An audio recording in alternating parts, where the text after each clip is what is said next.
কবি নীরেন্দ্রনাথ চক্রবর্তীর লেখা কবিতা উলঙ্গ রাজা। সবাই দেখছে যে রাজা উলঙ্গ, তবুও সবাই হাততালি দিচ্ছে, সবাই চেঁচিয়ে বলছে সাব্বাস সাব্বাস। কারো মনে সংস্কার, কারো ভয়, কেউ বা নিজের বুদ্ধি অন্য মানুষের কাছে বন্ধক দিয়েছে।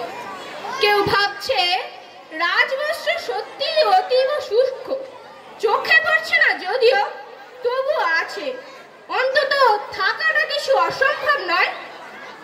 গল্পটা সবাই জানে, কিন্তু সেই গল্পের ভিতরে শুধুই প্রশস্তি বাক্য উচ্চারক কিছু আপাদমস্তক ভীতু ফন্দিবাজ অথবা নির্বোধ স্তাবকই ছিল না, একটি শিশুও ছিল, সত্যবাদী সরল সাহসী একটি শিশু।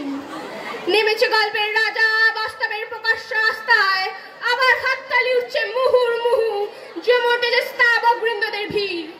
কিন্তু সেই শিশুটিকে আমি এই ভিড়ের ভিতরে আজ কোথাও দেখছি না। শিশুটি কোথায় গেল?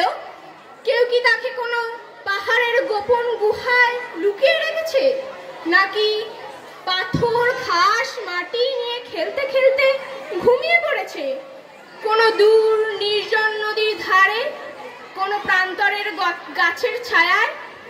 যাও, তাকে যেমন করেই হোক খুঁজে আনো। সে একবার এই উলঙ্গ রাজার